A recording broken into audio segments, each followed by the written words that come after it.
Drink it in, man. Cornbread! Cornbread! Touchdown, Detroit Lions! Drink it in, man.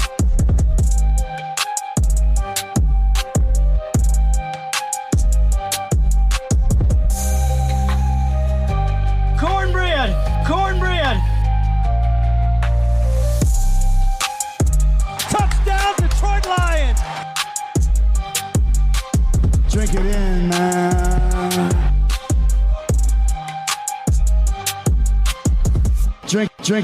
Drink it in, man.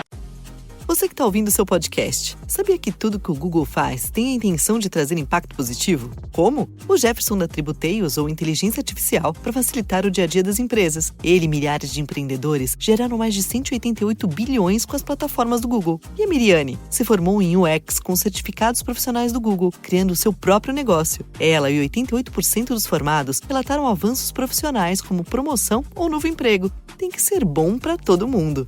Google. Você que está ouvindo o seu podcast e curte fazer um bom negócio, vai aí uma dica imperdível. A nova Chevrolet S10 está na sua melhor versão, bruta e macia ao mesmo tempo. De um lado, toda a força e potência de uma picape bruta, invocada e conectada. Do outro, todo o conforto que só a nova suspensão proporciona, muito mais macia e silenciosa, deixando suas viagens ainda mais confortáveis. É a nova S10 que você conhece e confia, ainda mais bruta, brutalmente macia. Acesse chevrolet.com.br para saber mais. Precisa ferir a pressão, medir a glicemia ou tomar uma vacina? Na Raia tem exames, testes e calendário vacinal completo. E o que é melhor, tem sempre uma Raia aí perto de você. É fácil, prático e rápido. Dá para ir entre uma música e outra. Procure nossos farmacêuticos. Quanto mais você conhece o que a gente faz na Raia, mais você se cuida. Detroit Koolaid, Detroit Koolaid drinkers, what's going on, everybody? You know what it is. This is your host, Derek Oakley, right here on the Detroit Koolaid Cast, serving up that delicious Honolulu blue flavored Kool-Aid. Say it 3 times fast. Drink it in, drink it in, drink it in, man. Double-sided cornbread. Cornbread! And I'm back here on the show, and the last few weeks, as I told everybody, I've been busy. Everybody's been busy. Some of you hit me up and told me I've been being a little bit negative, even though I was having fun with rants and doing some different takes. But you guys all know, especially the loyal, diehard Detroit Kool-Aid drinkers who listen to the show, know that I love the Detroit Lions. I drink that Kool-Aid all day. I'm pulling out loaves of cornbread, one after the other, 2 at a time actually, out of the oven of optimism for this team. So I've just been having a little bit of fun and just doing these solo shows. And you never know what might happen on the Koolaid Cast. But word is we're going to have Joey Christopoulos at Joey Sports Guy, I believe, next week. The Lions are finishing up the preseason this week. We have a nothingness week after that, or do we? Because Brad, always open for business, Holmes, will probably be rubbing those meat hooks together and having that grin on his face while he's scooping up talent from other teams that cut it loose. And then the week after that, you know this pod's going to be hype. You know we're going to be back rolling. We might start doing double shows. We might not. We might have guests. We might not. We might do all the shenanigans that we always do. We'll definitely do that here on the show because the Detroit Lions will be hosting Maddie Statty and the Los Angeles Rams on Sunday Night Football in prime time, hopefully wearing the black jerseys, and ready to get this real football season underway. So it's going to be a great time. I'm fired up. I'm ready to do this. I'm still going to do rants. I'm still going to do takes. I'm going to be positive. I'm probably going to crack on some players. I'm probably going to say a few things you guys don't like here on the show. It's kind of what I do. It's kind of what the show is all about. But again, you guys can hit me up on Twitter at Derek Oakley. That's spelled the only way you can spell it, DEREK OKRIE. Love the positive comments. Love the gimmicks. You guys see me putting out all the gimmicks when I see a picture of Jahmyr Gibbs, because if this is your first time listening, or if you listen to every show, you know that he's a multi-dimensional, positionless. Wait for it. Wait for it. Elite weapon. You'll see me putting out the Unleash Hutch. Unleash Hutch. I can't do the music on Twitter, but you guys know what it is.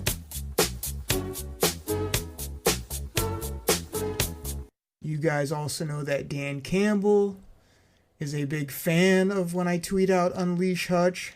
Hashtag drink it in, hashtag Detroit Koolaid, hashtag one pride, hashtag all grit. Unleash Hutch. I'm ready to unleash Hutch. You guys see me tweet out my boy Brian Branch. Now, I told you guys I had a little something about my boy Brian Branch coming up. You still got to stay tuned to the pod. That's still to come. And what else we got here? We really can't mess around. We got to get into this show. So, like I said, I want to have some fun. We're going to do some different things. But this show, Lions fandom, Detroit Kool-Aid is flowing. So get hyped. Get ready for this season. When fake football, the preseason is over, and real ball, NFL season, college ball that counts, and especially the Lions in prime time against the former number 9 at Ford Field. So let's get into this. I mean, preseason game 2. I mean, do you want me to do a full breakdown? Do you want me to have takes? Do you want me to have opinions? So sure, I could do that. But like I said last week, it is preseason NFL football, which, if you ask me, isn't really NFL football. You know what I'm saying? But I'll do my best. So again, I said I was going to keep it positive, going to have some fun, whatever, but I got to start off with, again, sort of a negative take, but a rant, an opinion. Why is Nate failed still running out there as QB1? Why are we having to watch him for 2+ quarters? I know I mentioned this previously, but it needs to be mentioned again. He's not good at football. There's got to be better backup QBs. There's got to be better third-string quarterbacks. There has to be better clipboard holders than him. I'm sure he's a wonderful human being. I'm sure he has a nice wife, an incredible family. I would love him in my church small group Bible study. But I can't have Nate Sudfeld, I'll say it properly once, out there throwing passes. Did he do a couple better things? Yes. But was it still pretty much unwatchable? Yes. Let's let Hendon Hooker play. You know what I mean? I mean, at this point, it's so meaningless, the preseason, and he's shown me enough that I'm almost hesitant to even play him in week 3 of the preseason. Put him in bubble wrap as QB2. Send Mr. Sudfeld off to the bowling alley. I'm sure there's plenty of great openings there that he could fill and be great at. Like I say, maybe probably great in the community or could do something else, but NFL quarterback is just not for him. I'm sorry to say. But, that's how I see it shaking out, Jared Goff, JG16, as that Chops in the D calls him. Chops in the D would probably also tell everybody to do this.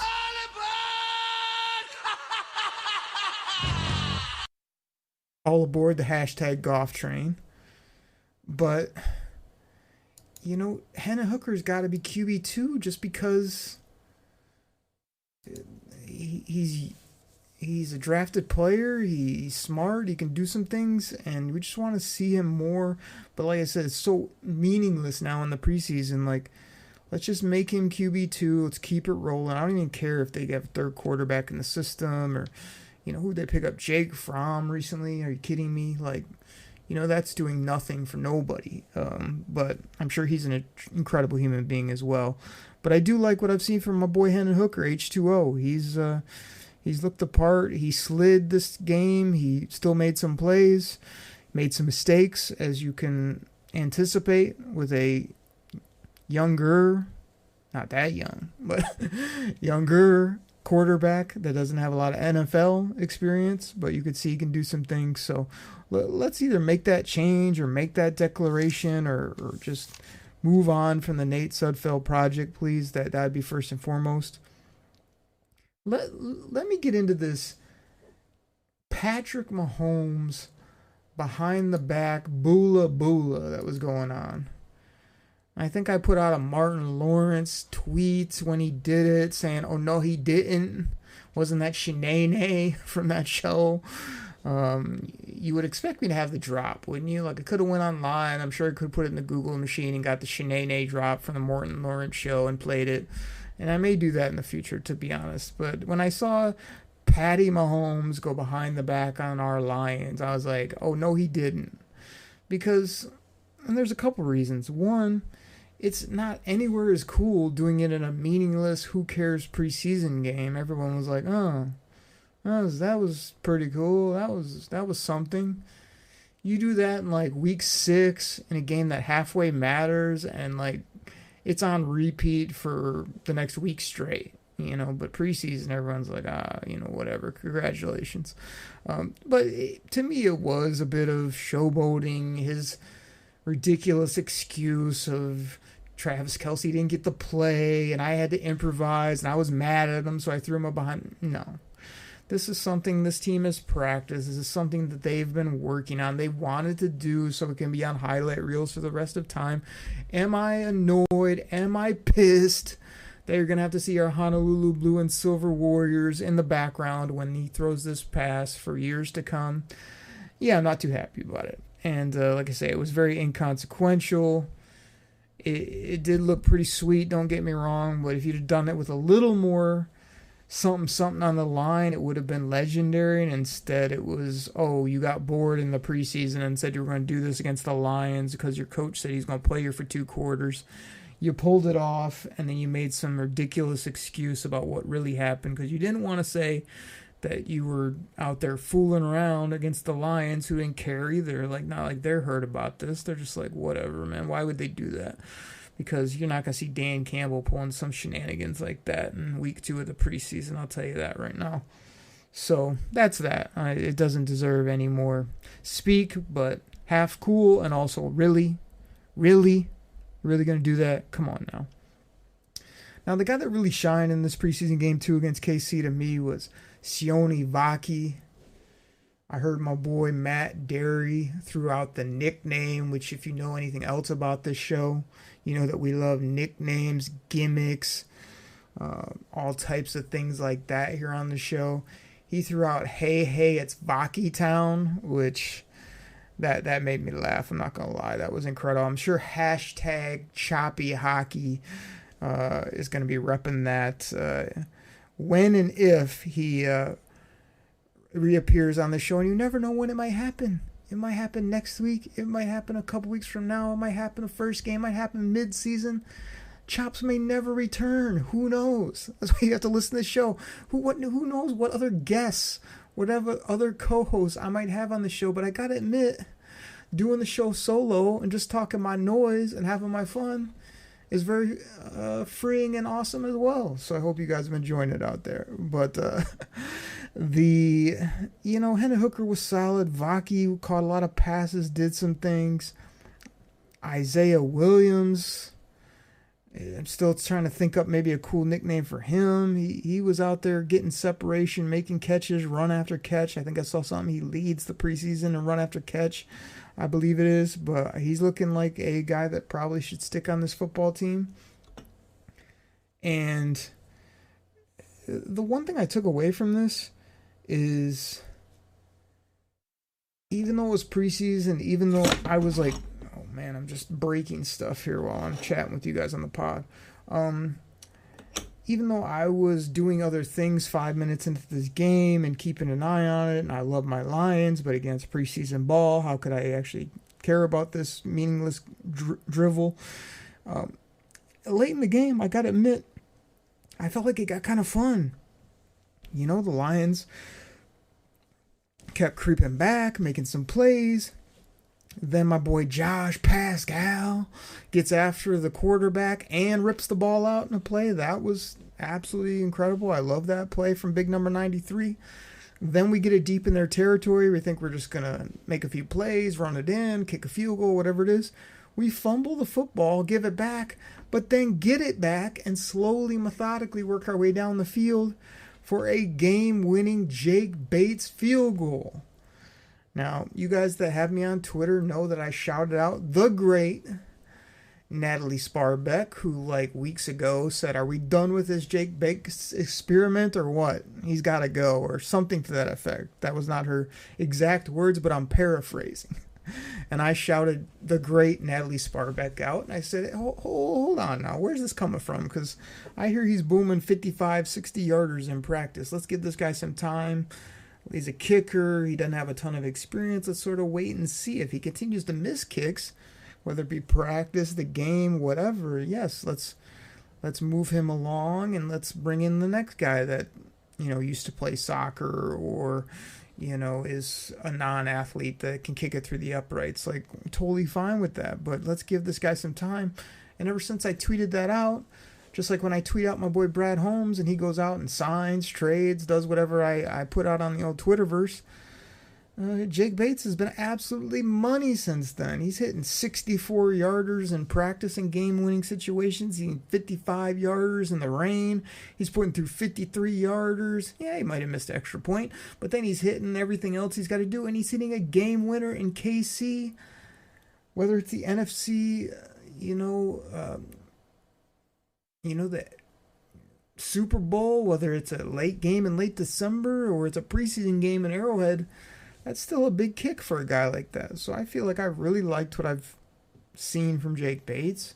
There's going to be ups and downs, and he is a kicker. So yeah, if you miss a couple crucial, the fans can be up in arms and you can run him out of town if you like. I like to play the game of, project or give hyperbole and get all excited about the team. And if it goes south, then just sort of pretend that I never supported Jake Bates and never liked him in the first place and just get off scot-free, basically. But, he is a kicker, so you can hype him up if he's doing well, and then if he's not doing well, you just sign the next guy. It's simple as that. But Jake Bates has been doing a great job, in my opinion. I'm not worried about kicks 3-4 weeks ago in a random practice on a Wednesday. And sign him for a couple of years. He's done some things at the lower level, the UFL football. He's perfectly fine for now, in my opinion. So that's another takeaway I had. But other than that, I'm not going to do cartwheels and flips because it's always fun to beat the back-to-back Super Bowl champs, whether it's preseason, mid-season, postseason, whatever. But it is preseason, so you can't care too much. But would you rather win or lose? I'd rather win, whether it's tiddlywinks, washers in the backyard, tossing bags, playing checkers, tiddlywinks, or preseason NFL football. So, of course, I'd rather win in fantasy football. I'm going to do that. I'm in about 97 leagues, so I'm hoping to take away at least, I expect to get at least 70 championships, maybe 80, don't you think? Somewhere in that range. So, shout out to Bo DeFrisco, by the way. Just popped in my brain talking about fantasy football. Bo knows. I don't really know what he knows, but he says he knows a lot of stuff, and he used to do a Bo knows gimmick. He hasn't done it in a while, but Oakrey knows that I heard Bo DeFrisco being shouted out on Locked On Lions with Matt Derry, which was entertaining. And again, I'm not going to do it this moment. I might do it later in the show, but eventually I'm going to write all your guys' names down and give all you guys shout-outs here on this show. All the men and women that listen to this show religiously and hit me up, I'm going to give you guys some shouts either now, during the year, before the season starts, during the season, in the postseason, when we head to the Super Bowl. All the time, basically, is what I'm going to do. So, that was preseason game 2. Nice little comeback win. Nice little game-winning kick for Mr. Bates. Vaki showed out. Hooker was good. Nate Sud failed is not good. And everybody else was ho-hum, in my opinion, because I was half asleep when the game happened. So there you go. Now, if we can transition from meaningless preseason football, but a Lions win nonetheless, and some of the things I just discussed, let's talk about other very important topics like the kicker, like the long snapper, and like the punter. And I just did a whole segment, a little rant basically on Jake Bates. So the only way I'll sum it up is, again, give him time, be patient, see what he does, be happy that he's booting him through the uprights, and support him as our kicker right now.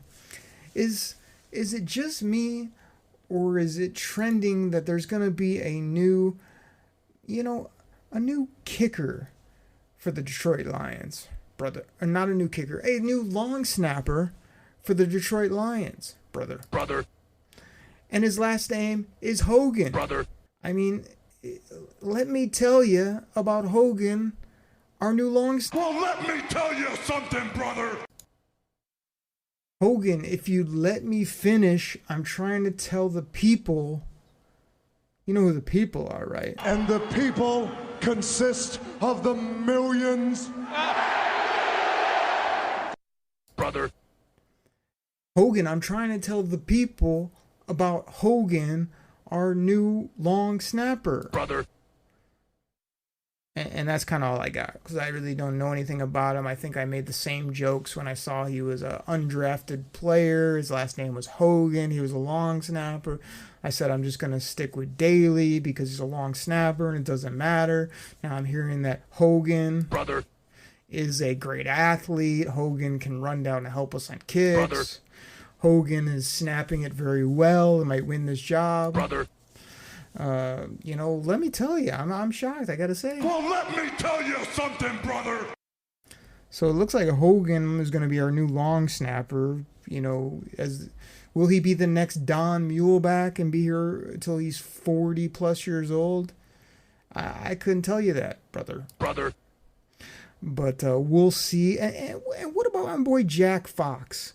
I mean, is Jack Fox incredible or what? This guy, I'm hearing all this all this rumor innuendo, all this hyperbole, all this hype about the kicker in Kansas City that used to be in Buffalo that got drafted in the third round, and then he had some unfortunate, mistruths told about him, and then he was cleared, and now he's with the Chiefs, and he's booming 60-yarders. He's the new hotness.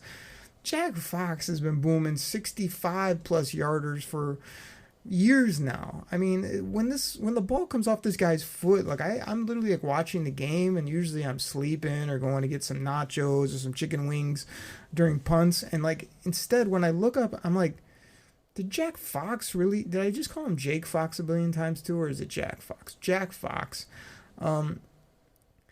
The ball just explodes off his foot, and all I do is see the return man just sprinting backwards as hard as he can to even catch the football. And the most fun, and again, I can't believe I'm doing a kicker, long snapper, and punter segment here on the show.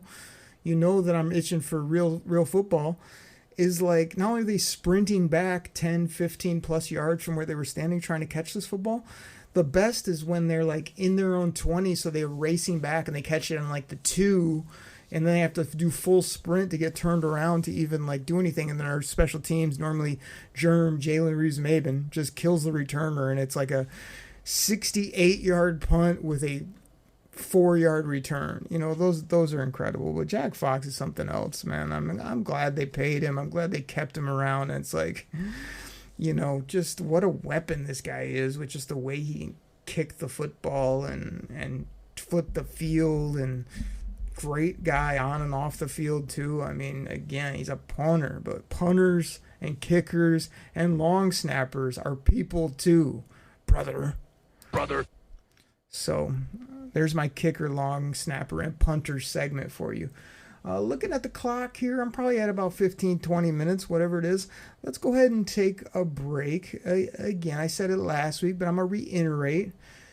Our platform has changed a bit here on the pod. We're upgrading where we can. We're getting tons and tons of new sponsors. So yes, we're jamming them in, either the front of the show, the middle of the show, twice in the middle of the show, at the end of the show. Wherever you are hearing these sponsors, please listen to them. Please visit their websites, or please feel free to fast forward through if you like, because it all counts the same for us. It really helps the show. It also helps when you leave a review, when you hit me up on Twitter at Derek Oakery and tell me how much you love the show, and then I give you a retweet and tell you how awesome you are, or or hit you with one of the Kool-Aid gimmicks, which should make you and me and everybody else chuckle a little bit.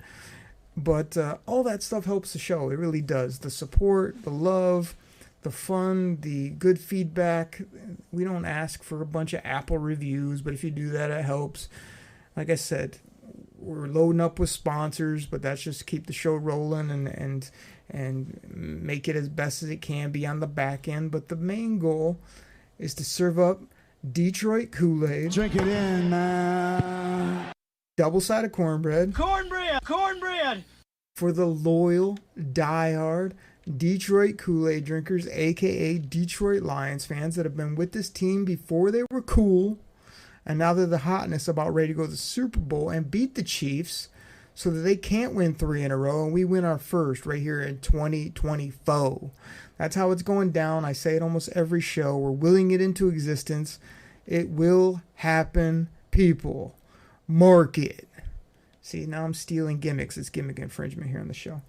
But, all right, everybody, that's what I got. Listen to these sponsors. Fast forward through. Get to the back half because you don't want to miss what else I got here. Right here on the Detroit Koolaid Cast. Everybody, I'll be right back.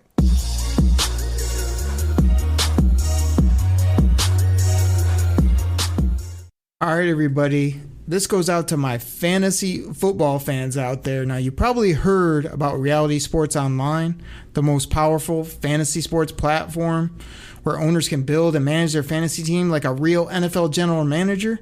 But the question is, have you tried it? I mean, we're talking free agency, multi-year contracts, rookie drafts, multi-team trades. You can put franchise tags on guys. It's as close as you're going to get to being an NFL GM. But do you think it sounds complicated? It's not. I'm here to tell you it's the best thing about Reality Sports Online is it's just more fun than your normal fantasy league, but it doesn't take barely any more time. After all this, are you still not sure?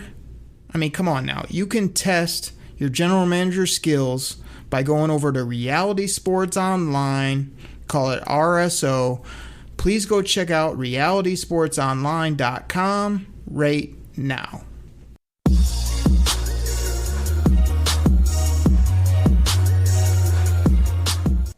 Kool-Aid drinkers, I'm back. Thank you so much for listening to those sponsors, listening to my ridiculousness on that first part of the show.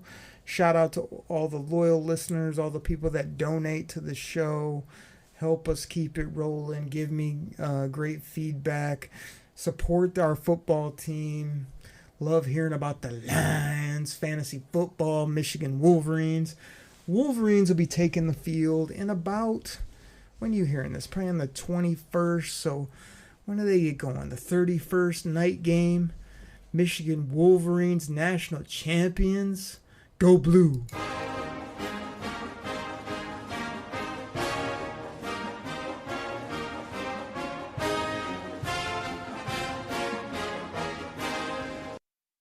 And you guys have heard me say before, if you love football, you love this show, and you're not in at least 2 to 5, maybe 10 fantasy leagues, what are you doing? Go check out my guys at All 22 Fantasy Football, PFF style. Go to realitysportsonline.com. Hit up the Sleeper app on your phone. Jump in a league or 3 or 20. What else? What else I got going? I'm in the Scott Fish Bowl this year. Definitely going to destroy my buddy at Chops in the D and all the leagues that we're in. Shout out to my buddy Luke out there in Indy doing his thing, working on so many great projects and sporting events out there. I always like to beat him up in fantasy football as well. He's always trying to make these ridiculous trades with me or trying to decline all my great offers that I send him because he wants the world for nothing.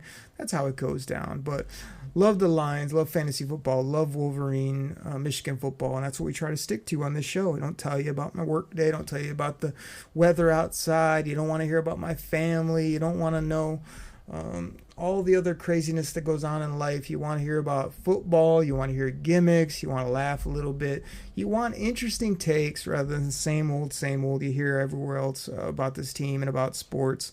And try to give all that to you and not take myself too seriously, have a bunch of fun here on the show. So let's do that. And let's talk about Brad always open for business. Holmes. I hit on this earlier on the show. I said, is he going to be going shopping or what? Because most people, me included, have been sleeping through this preseason. Oh, yeah, training camp. We see some reports. Great. Get the hype. Get the juices flowing. But there's nothing like real ball when we see our star players for 4 quarters. NFL football is so important when it comes to every game matters. Every game is huge.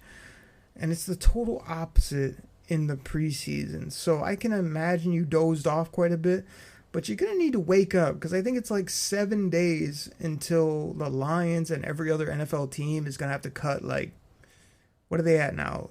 90 some people. They're going to have to get down to 53 players. So you're going to have like at least 40 some players somewhere in that range from every football team getting cut loose. Brad Holmes is going to be looking to improve different positions. Now, as much credit as we give him in the draft and building this football team, has he been great in certain areas with pickups or free agent signings? Not so much, but we always find an undrafted free agent or two. Our draft classes are immaculate, and he knows how to find primetime players in those ways. Will he be able to find a piece or two that can come in and instantly help this football team? I do think he can do that. He also does have quite a bit of money in his back pocket. I'd like to say anywhere from 15, 20 million, somewhere in that range. If a real stud gets cut loose that he needs to pay and bring in here maybe on a multi-year deal, he could even do that. But the 4 positions that I kind of thought he might add in are wide receiver. And if you really think about it, Dan Campbell came out and said that he loves Khalif Raymond. Khalif Raymond is their number 3. And I totally get that because Leaf, as they call him, is just the greatest dude. He's fast. He's physical. He's smart. He does everything you want. But you got to admit, there are NFL teams that have 2, 3, 4 receivers that are probably better on paper than what the Lions can put up. Obviously, we all love #JMOFast. Everybody's a huge fan, especially, our boy Stash in the ATL of this guy. Amon-Ra. Amon-Ra. Very majestic, is incredible. But, if at least you're 3, and then you're going to 4 and being like, is it Isaiah Williams? Is it DPJ? Is it Darius Fountain?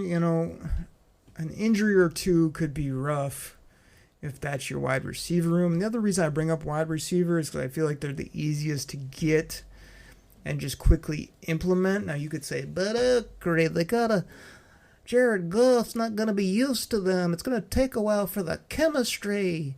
I don't think so. I think that if it's the right player, a veteran, whatever it may be, they could come in here and pick it up quick, do some things. Now, I've seen people throwing out Mike Thomas, the former Saint.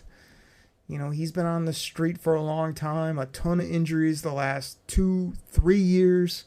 He's probably played a handful of football games in 2-3 years. He did start last year with nice games, nice touchdowns, and then he was just hurt all year long.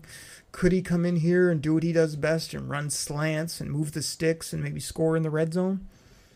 I think he could. Does he have some of that DAWG in him when it comes to just a physical, gritty, nasty, just guy that will fight you at the drop of a dime? Yes, I think he still has that, maybe even more so because he's kind of been kicked aside and hasn't been brought in. Is it a guy that I'm ultra excited about right now, either in general or for the Detroit Lions? No, not really. But if they added him and he is in the right mindset and he wanted to come in and just help the team and could do the things I just mentioned at a bargain price, I mean, that's something to consider, I guess. But any other receiver, a lot of these younger cats that have speed or youth or size are guys I think you could bring in here, plug right in, and especially in a depth role, and maybe get some nice results out of. The other spot that we continue to talk about, or I've continued to say, I don't know that they need it, is defensive end. You know how you hear almost every other sports outlet, podcast, whatever, talk about who's gonna rush opposite of Hutch. I probably done that a couple times on this show as well, but I mean, all you got to do is unleash 97. You know what I'm saying? Unleash Hutch.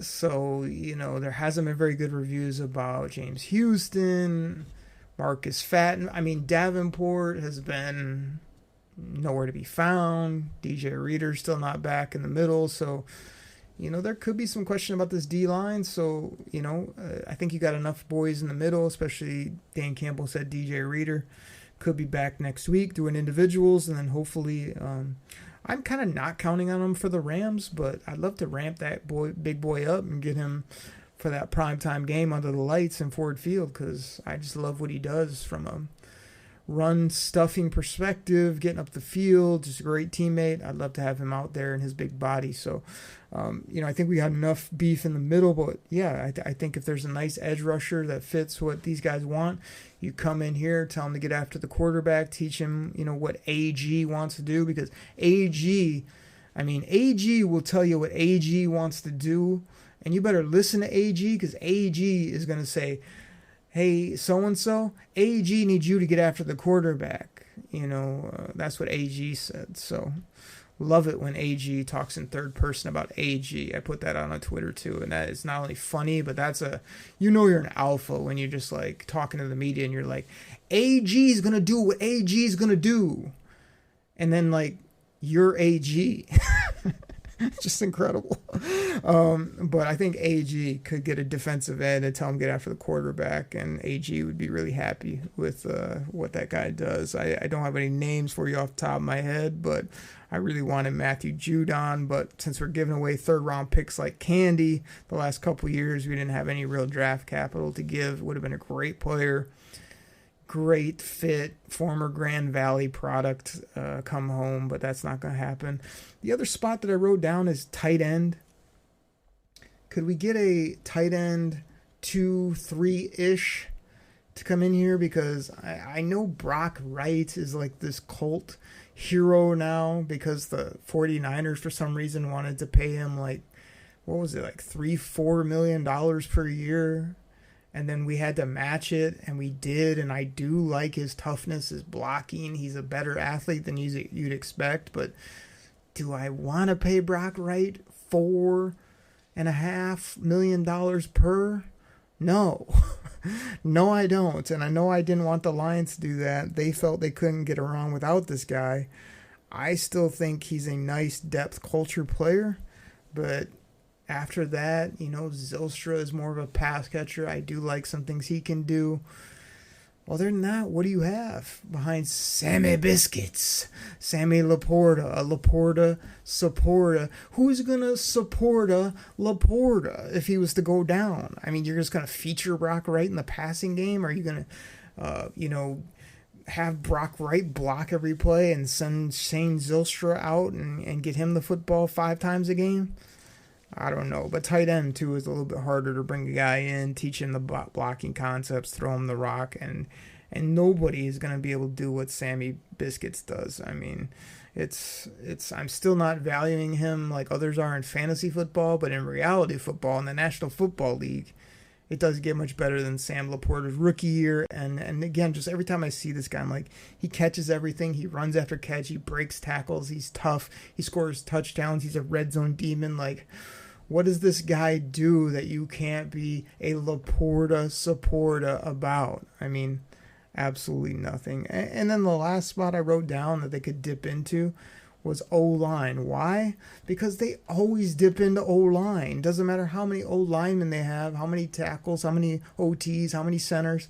They're always adding, when they have extra roster spots, these no-name offensive interior linemen, tackles, even centers.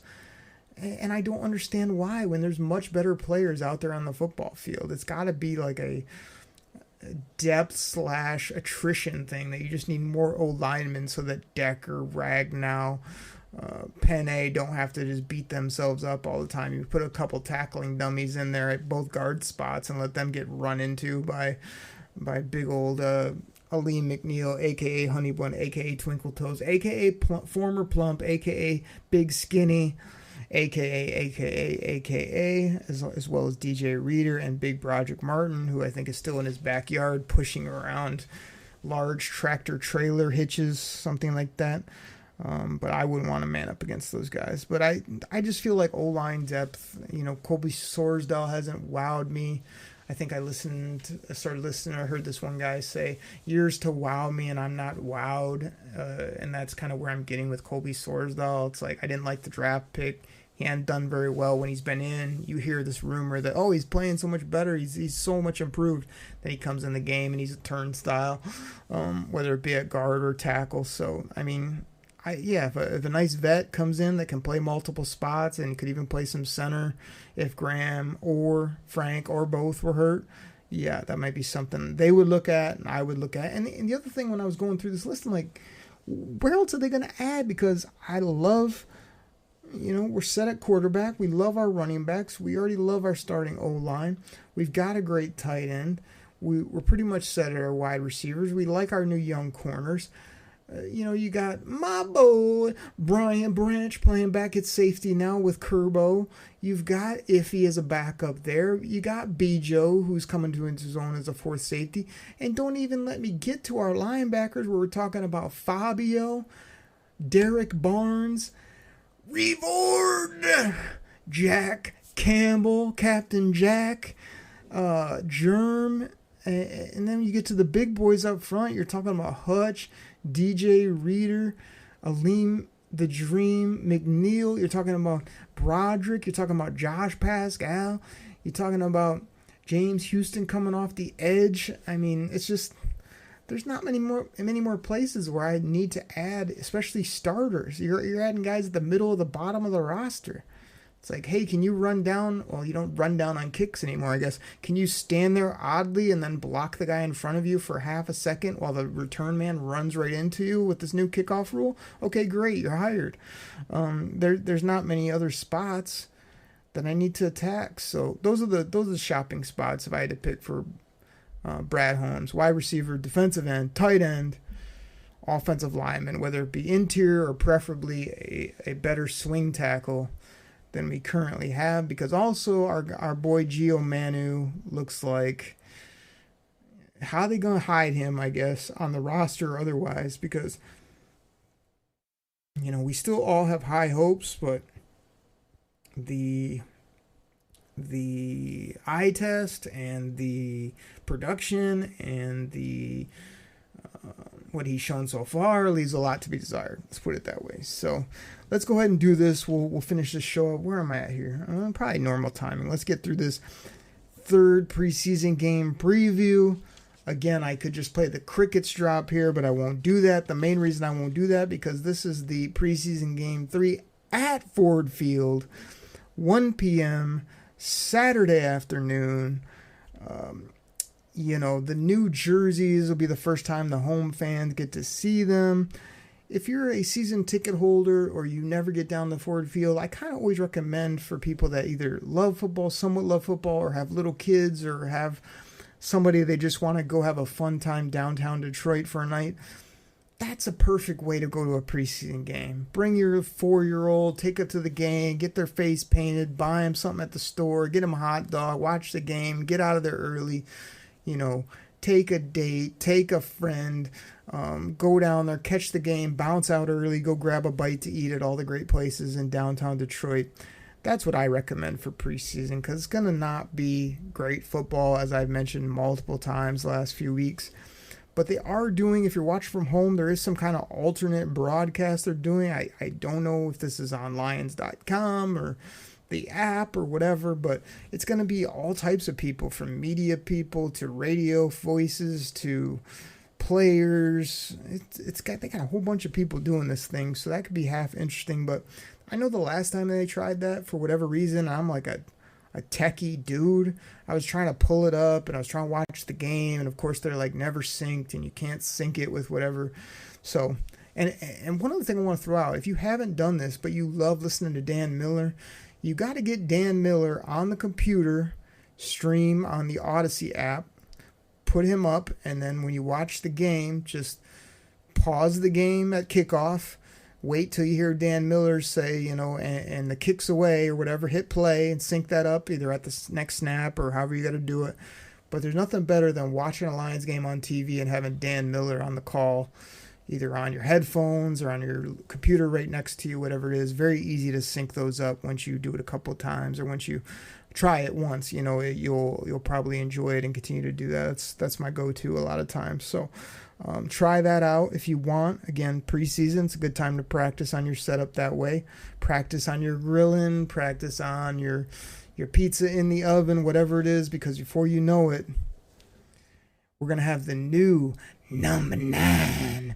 Hashtag JMO Fast running straight down the field for a 50-yard touchdown, putting up a hundy and 2 tugs. You're going to have the former number 9 over there crying in his chicken wings or his Cheerios or whatever we'd always say on the show that would make me laugh, because we're going to put another L on him, and he's going to go pout at the podium with him and his wife. And what do they say on Woodward Sports? Boo them kids.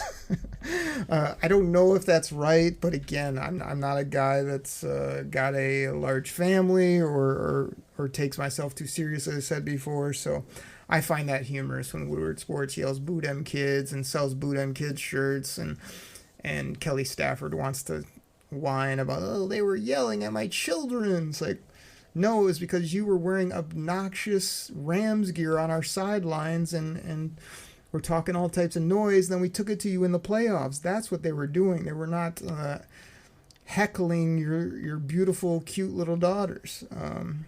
Unless they were being annoying too, and then maybe they were yelling at them. I don't know. But, like I say, try out your grill, try out your setup, whether it comes to the TV, the radio broadcast, whatever it is. Will Hendon Hooker start? I don't know. I mean, I'd like to see him for a couple quarters early in the game, but I'd also just like him healthy, so I'm not too worried about that, but it would be fun to see him. Will the Lions be ready for the Rams when they come in? Because I don't have time for a 10-minute rant, but I was talking to someone about this recently, and I was like, to me, the Lions, as well as these other teams, there needs to be a ramp-up process for these players. And I know the excuses, but that's what they do in practice. But I'm here to tell you,